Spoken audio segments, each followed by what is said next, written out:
Hello YouTube, this is Alrighty Then with a review of the Peak Power Station 750 peak amps. The model number is PKC0S7. I picked it up at BJ's. Let me give you the walk around. I think I paid about 70 bucks for it. There's your positive lead, your air compressor. There's a space missing there. I'll tell you all about that in a second. And here's your positive lead.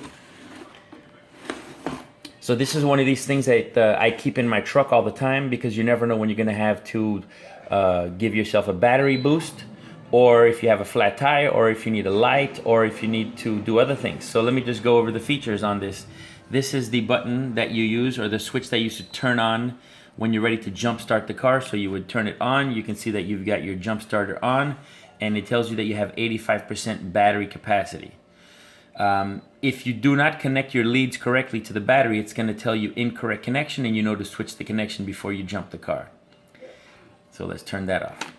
This thing here is a little, it comes with the device, and you take it off when you use it, and it's supposed to alert you when the battery goes dead. Yes, son?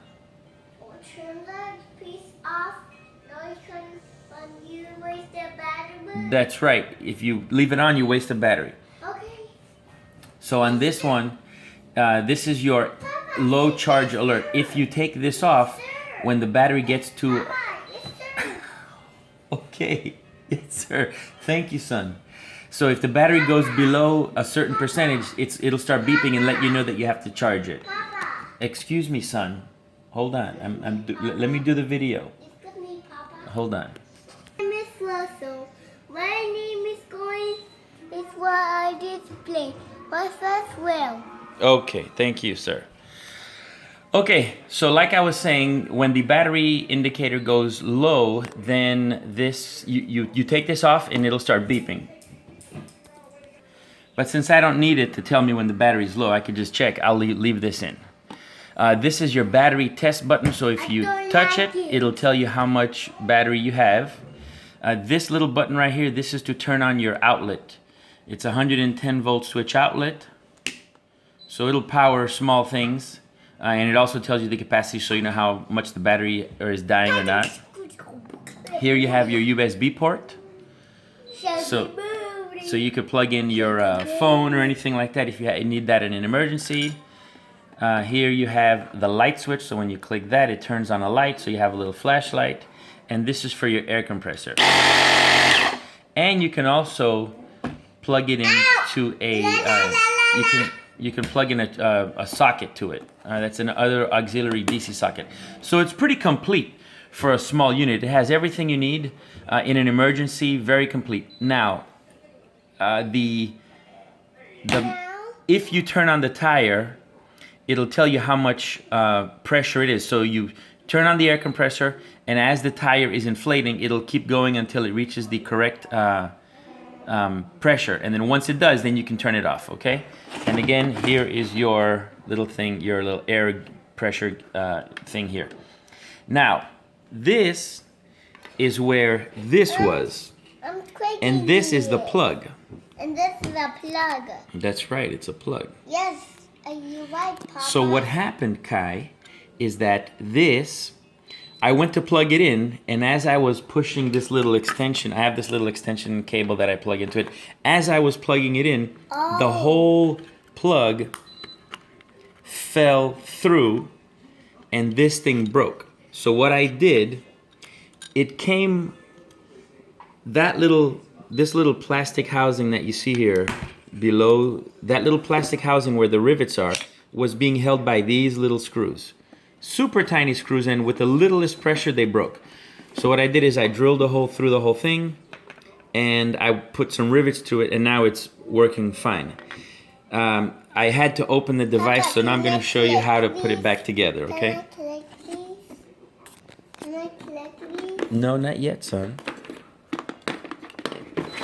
So I'm going to open it up and put it back together. So the only problem with this little device is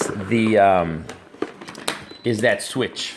That's the main problem with it. That's the main problem with it. That's the problem with it, son. It's just that cable is no good, or that little piece. Yes, that little piece. And without it, you can't convert your 120 to 15 volts, because that's what this does. It turns 120 into 15 volts. So what I'm going to do now is I'm just going to put this back together. Look at me.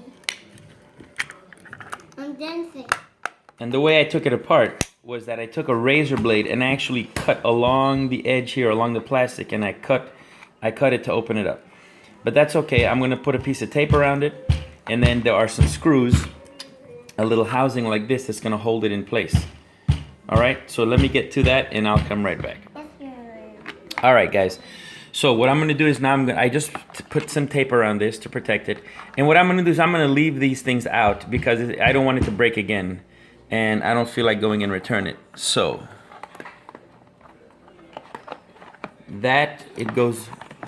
No. Leave that there for now, okay? You're gonna hurt me. So this is gonna go right here. Papa, you're gonna hurt me. I'm not gonna hurt you, son. How am I gonna hurt you? You're gonna hurt me with that. I'm not gonna hurt you with that. So that goes here. Hey, Papa, that's a smaller one. That is a smaller one, and we're gonna take our And screwdriver. that's a big one. And that is a big one. And this is for me.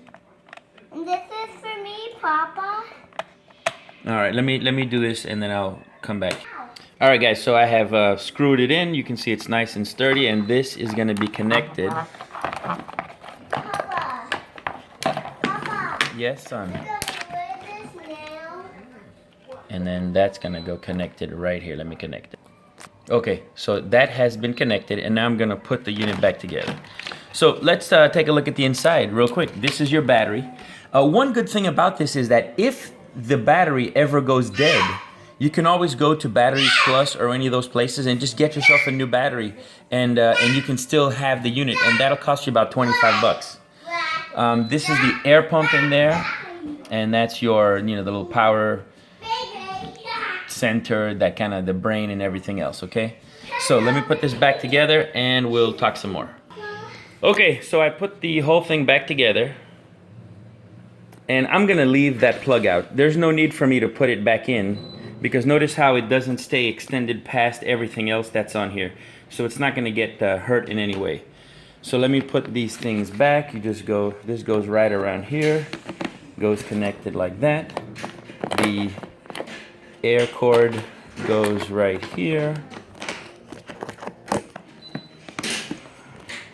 and it snaps in place, and your positive, same thing. All right, so could I have gotten and replaced this? I probably could have, but you know what? It's easier for me to just fix it. So now with this little cord here, I plug that into there. See how tough it is? So my thing is, I know this thing is gonna break again, or had I not done this repair to it, it would have broken. So this way, I like the little unit, but I just don't want it to break again. So I'll just fix it, as opposed to go out and get another one. It'll still do the same thing. So let me prop this up here, and I'll plug this in. Now you could use a longer extension cord. So now that I plug it in, there it is. And now you can see that it's charging. It's telling me there's 89, 90, and I'll let it plug in until it reads 100, or it's gonna get to 99. So my opinion of the little device is that it's quite nice. It has everything you need in an emergency. Again, you can power a small laptop, or if you have a plug for your phone that doesn't have the little extension, the USB, it's one of those plugs that comes with a cable built in. You could plug it into there. You could plug in your USB port. If you have a cigarette lighter, you could plug in your cigarette lighter adapter to it. And it's pretty full. And it'll start your average car. Not maybe a big truck, but your average car it will. It's got your jump start power, again, the incorrect connections, on and off switch for the 110 volt, on and off switch for the light, and it has your on and off switch for the compressor. So I think I paid about $79 for this. Again, to recap, it's worth it. Definitely worth it. And I keep this in my car at all times, because you never know, with my tire repair kit and everything else, it's a good way to you know, fix a tire, or if you need to give somebody a jump or yourself a jump or something of that nature. Alright, so I hope you liked this review, and this was a review of the Peak Power Station 750 Peak Amps. You guys can check me out on Facebook at Alrighty Then on Facebook, and if you have any videos that you'd like me to see, or if you'd like me to make, go ahead and hit me up, send me a message or something, and I'll see if I can make a video of it. So once again, don't forget to like, share, and subscribe. And look, it's already full. Alright? Have a good day, guys. Bye-bye.